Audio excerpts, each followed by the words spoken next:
the war in the Middle East. Secretary of State Blinken arriving in Israel this morning, meeting with Prime Minister Netanyahu.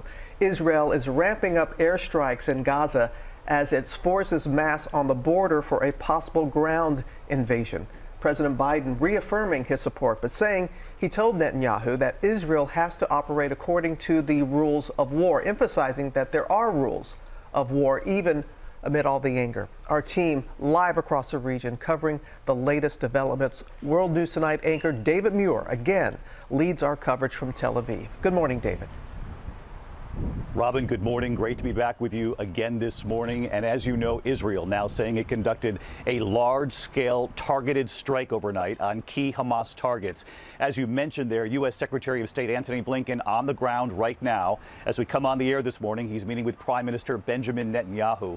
Blinken, upon arriving, saying the U.S. has Israel's back today and will have it tomorrow. And this morning here, for the first time, the Israeli military taking us to the community that many here are calling ground zero in this massacre, and what we witnessed firsthand. Overnight, explosions shaking Gaza as Israeli airstrikes pound the strip for the 6th day. This morning, the Israeli military now saying they are conducting a, quote, large-scale strike on Hamas targets, releasing this video that they say shows a strike on the home of a senior Hamas official. As Hamas fires back, the sky in Israel illuminated by the Iron Dome, intercepting those rockets. And this morning here, the death toll mounting. More than 1,300 killed in Gaza. And here in Israel, the search for bodies from Hamas's assault still ongoing. At least 1,200 killed here as the carnage from last Saturday's attack becomes more clear. Men, women, and children slaughtered by Hamas in their homes and on the streets. Prime Minister Benjamin Netanyahu saying bluntly, every Hamas member is a dead man. Overnight, an official for the terrorist group appearing on Russian television saying Hamas spent 2 years planning Saturday's assault. That Hamas official saying, quote, we made them think that Hamas was busy governing Gaza, that it had completely finished with the resistance. All the while, Hamas, under the table, was preparing for this big attack. And this morning here, we're getting a closer look at the extent of the horror inflicted by their brutal assault. We went to Be'eri, a kibbutz not far from the Gaza border. Many here are calling it ground zero. The scope of death, there are no words to describe. What did these militants do when they got to this kibbutz? They massacred everybody here. 112 residents of this kibbutz were murdered, surprised them in their homes, some butchered in their beds. It's horrific. You're all convinced that members of this community, some of them were taken captive and dragged into Gaza? Correct. And we can't imagine what is going on with them right now. The Israeli military taking us in for the first time to witness the horrific aftermath firsthand. It was here on Saturday morning, just after dawn. People here, families, children, were just beginning their day, unaware of the terror that was coming. This haunting surveillance video posted online showing how it all unfolded.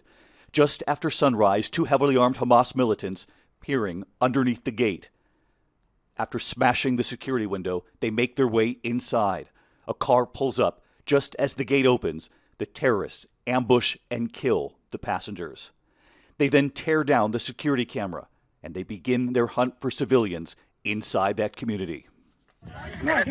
The terrorists seen taking Israeli hostages, their hands behind their backs as they were marched away. Then these images, people lying motionless on the ground in the distance. Authorities say they were killed. Now we see what is left of this kibbutz. More than 100 lives lost here. It is heartbreaking to see what's been left behind here. These are family photos, and a wedding photo here, a photo of a father with his child. But perhaps what hits the most are these backpacks, the children's school bags, left right here in the open. A shoe on the ground, a child's dictionary, and the lights still on in this home days after the attack. A family that was just waking up that morning. What's particularly haunting is what's been left behind here. As you know, the terrorists got here first thing in the morning as the sun was coming up. Many of these families were just waking up to start their day, and you can see in so many of these homes, the lights have been left on. The families are gone. You can see right here the bags, the hats, a woman's purse, and we couldn't help but to notice back here is the kitchen, and we knew that these normal daily routines were just beginning. There's actually milk on the counter, and beyond us, a table that has been set. And this morning, new details of the American lives lost in this brutal assault. 23-year-old Jonathan Rahm, one of the thousands of young people at that music festival turned massacre when Hamas militants closed in. His cousin Daniel Zakin telling us their family back in the U.S. watched the chilling images from afar, unable to act. I couldn't believe what I was seeing. Everyone around me just was absolutely shocked that something like this could happen. It's a music festival full of just people having fun, celebrating life, and we just couldn't believe our eyes. The family unable to reach Jonathan after the attack, but still holding out hope that maybe he survived. But in the last 24 hours, their worst nightmare coming true. They have now been told Jonathan was kidnapped and killed by Hamas. The IDF came to my aunt's house, and then they informed them of what happened. They let him know that they found him, but they were just absolutely devastated to hear and could barely speak. And this morning, at least 17 other Americans are still unaccounted for, and it's believed many of them could be in the hands of Hamas. And obviously the concern growing here this morning with each day that passes. Just this morning we have learned that Israel's energy minister has now said the electrical switch will be turned back on for Gaza if and when these captives are freed. And Robin, I can tell you that with the Secretary of State here on the ground, Antony Blinken, we know that U.S. officials traveling with him will be discussing the hostages. And as you know, it's believed Americans are among them and trying to come up with some sort of safe corridor to get them out. But as I mentioned, now as the days pass, growing fear, all of these families waiting for word on their loved ones, whether or not they'll come home alive. It is a growing fear, and last night we watched your 2020 special, David, and appreciate your reporting this morning here on GMA. Please give our best to all the crews that are there and their reporting. Thank you.